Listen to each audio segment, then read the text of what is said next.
Key number one, shut down the run.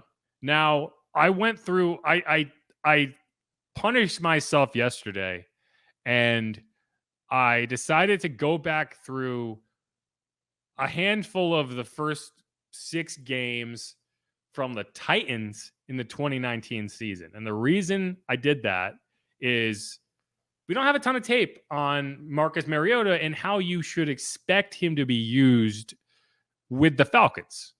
But if you go back to 2019 and you watch some Titans games, there's this guy named Arthur Smith in his first year as the offensive coordinator for the Titans. There's this kid named Marcus Mariota starting at quarterback.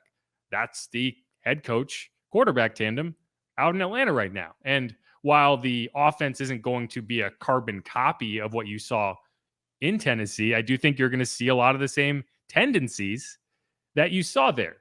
One of those things is they run play action a lot. Like not just a high percentage. I mean, this is like, you ever see a kid who like puts ketchup on everything and you're like, that's gross. What are you doing? That's how Arthur Smith uses play action. When the second game of the season against the Colts, they ran play action on like 8 of their first 10 pass plays, and they ran the ball like 6 times. So like you're seeing a play fake repeatedly over and over and over again. And the interesting thing about it is it almost, when you use it that way, it almost works the opposite of how a play fake typically would, where you're running a play action because you're trying to suck up the defense into thinking it's a run, and then you're throwing it over the top. You're creating space behind the linebackers, and you can make some hay there. But when you run it every time, it almost has this effect of desensitizing the linebackers, where they're like, oh, they're doing it again. I'm not going to even bother kind of coming up and like considering that this might be a run, because they run play action on almost every play. And so that actually makes it easier on the running back, because when you do hand it off, and this Falcon and the Titans did a lot of zone read action. I expect we'll see a lot of that from the Falcons this weekend. When you do hand it off and the linebackers are a step slow, that means you actually create some extra space. And for a team that doesn't run the ball that well, Cordero Patterson is a solid running back, but he's not even really a running back. He's a wide receiver. And I think Tyler Allgeier is another guy we're going to see.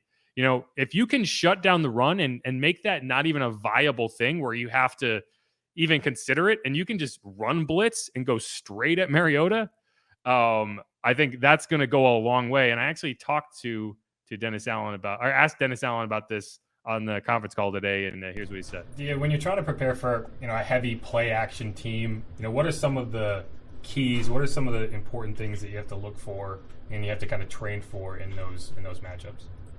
The first thing is you have to make the run game ineffective, and therefore the play action is not as effective. And so we're going to have to do a good job of being able to stop the run and try to make them get into a one-dimensional type of game. And but that's certainly the challenge that you face when teams are able to run the ball and they're a play action team. It makes it more difficult if they're able to run it effectively. But yeah, that is a very boring and obvious answer, but an important one. If you can stop the run against the Falcons, you are not only going to limit what they can do on the ground, you are going to limit what they can do in the passing game. And if you can do both of those things effectively, you can dominate a team.